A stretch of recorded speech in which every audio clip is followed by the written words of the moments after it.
বাংলাদেশে আওয়ামী লীগের বহু নেতাকর্মীর বিরুদ্ধে হত্যা, মানবতা বিরোধী অপরাধ, ঘুষ, দুর্নীতির মতো অভিযোগে বিচার চলছে। কিন্তু এসব থেকে বহু দূরে কলকাতার শপিং মলগুলোতে ফাস্ট ফুডে কামড় আর কফির কাপে চুমুক দিতে দিতে বাংলাদেশের রাজনীতিতে প্রত্যাবর্তনের ছক কষছেন দলটির পালিয়ে যাওয়া নেতারা। গার্ডিয়ানের এক প্রতিবেদনে উঠে এসেছে এসব তথ্য।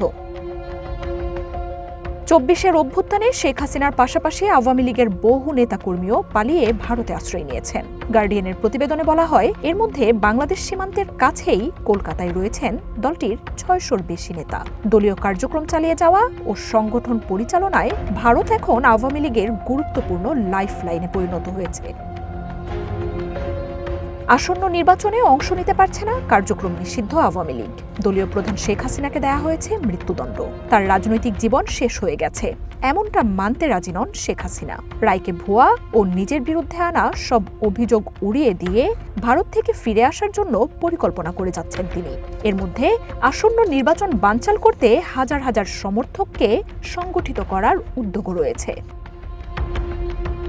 দিল্লিতে সুরক্ষিত নিরাপত্তা বলয়ে লুকিয়ে থাকা এই নেতা দিনের বেশিরভাগ সময় কাটাচ্ছেন দলীয় মিটিং ও বাংলাদেশে থাকা দলের ক্যাডারদের সাথে ফোন কলে। আর এসব রাজনৈতিক কার্যক্রম তিনি চালাচ্ছেন ঘনিষ্ঠ মিত্র ভারত সরকারের নজরের মধ্যে থেকেই। গার্ডিয়ান বলছে, গত এক বছরে কলকাতায় থাকা আওয়ামী লীগের সাবেক এমপি, মন্ত্রী, সিনিয়র নেতাদের ডেকে পাঠিয়েছেন শেখ হাসিনা। সেখানে দলের কৌশল নিয়ে আলোচনা হয়েছে। শেখ হাসিনার সাথে দেখা করাদের তালিকায় নাম রয়েছে ছাত্রলীগের সভাপতি সাদ্দাম হোসেনের।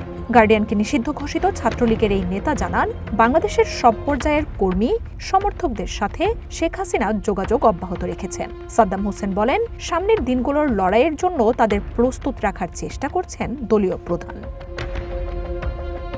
সাদ্দাম হোসেন আরও জানান, কখনো কখনো দিনের ১৫ থেকে ১৬ ঘণ্টাও বৈঠক ও ফোন কলে কাটান শেখ হাসিনা। বাংলাদেশে ফেরার ব্যাপারেও আশাবাদী তিনি। নিষিদ্ধ ছাত্রলীগ সভাপতি বলেন, শেখ হাসিনা বীরের বেশে দেশে ফিরবে, এই ব্যাপারে আশাবাদী তারা। লাইফে কখন কি হয় গ্যারান্টি আছে? তাই ইন্স্যুরেন্স করুন সিটি ব্যাংকে, কারণ ইন্স্যুরেন্স করলে সিটিতে সুরক্ষা পাবেন নিশ্চিতে। আওয়ামী লীগের দাবি, নিজেরা অংশ নিতে না পারায় এই নির্বাচন গণতান্ত্রিক গ্রহণযোগ্যতা হারিয়েছে। দলটির নেতা জাহাঙ্গীর কবির নানক জানান, নির্বাচনকে সর্বতোভাবে বয়কট করতে দলীয় কর্মী, সমর্থকদের নির্দেশনা দেওয়া হচ্ছে। গার্ডিয়ানের প্রতিবেদনে শেখ হাসিনার সময়ে ভোট কারচুপি, বিরোধীদের দমন-পীড়ন, গুম, হত্যা, নির্যাতনের অভিযোগ তুলে ধরা হয়। বলা হয়েছে, ডক্টর ইউনূসের নেতৃত্বাধীন অন্তর্বর্তী সরকার দেশকে গণতান্ত্রিক পথে ফিরিয়ে আনার প্রতিশ্রুতি দিয়েছিল। তবে এই সরকারের বিরুদ্ধেও দমন-পীড়ন, আইনশৃঙ্খলা পরিস্থিতির চূড়ান্ত অবনতি, গণমাধ্যমের স্বাধীনতা ও সংখ্যালঘুদের অধিকার রক্ষায় ব্যর্থতার মতো অভিযোগ রয়েছে। এমনকি যে ট্রাইব্যুনালে শেখ হাসিনার মানবতা বিরোধী অপরাধের অভিযোগে বিচার হয়েছে, তার বিরুদ্ধে আন্তর্জাতিক মানদণ্ড রক্ষায় ব্যর্থতার সমালোচনাও উঠে এসেছে রিপোর্টে। আওয়ামী লীগের শত শত নেতাকর্মীর বিরুদ্ধে মব সন্ত্রাস, হামলা, মামলা, নির্যাতনের অভিযোগ করছে দলটি। কলকাতায় আশ্রয় নেওয়ার কারণ হিসেবে গার্ডিয়ানকে সাদ্দাম হোসেন বলেন, কারাগারে থাকতে ভয় পান না তারা, দেশে ফেরত আসলেই হত্যা করা হবে বলেও আশঙ্কা করছেন তিনি। দিল্লি ও কলকাতায় আওয়ামী লীগের উস্কানিমূলক উপস্থিতি ভারতকে অস্বস্তিকর প্রশ্নের মুখে ফেলেছে। সম্প্রতি দিল্লির এক আয়োজনে অডিও কলে শেখ হাসিনার ভাষণ এবং বাংলাদেশ সরকারের বিরুদ্ধে অভিযোগের তীব্র প্রতিক্রিয়া জানিয়েছে ঢাকা।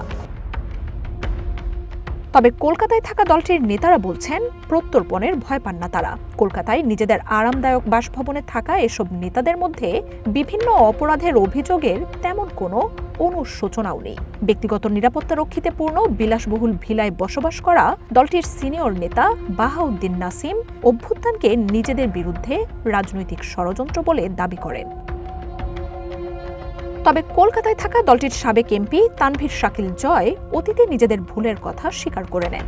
গার্ডিয়ানকে তিনি বলেন, তারা ফেরেশতা ছিলেন না। দলের কর্তৃত্ববাদ, ২০১৮ সালের নির্বাচনে কারচুপির অভিযোগও স্বীকার করে নেন তিনি। ভারতে থাকা আওয়ামী লীগের অন্য নেতাদের মতোই জয়ও দাবি করেন, দেশটিতে তাদের অবস্থান ক্ষণস্থায়ী। এটাও জানান, দেশে ফিরলে হয়তো কারাগারি অপেক্ষা করছে।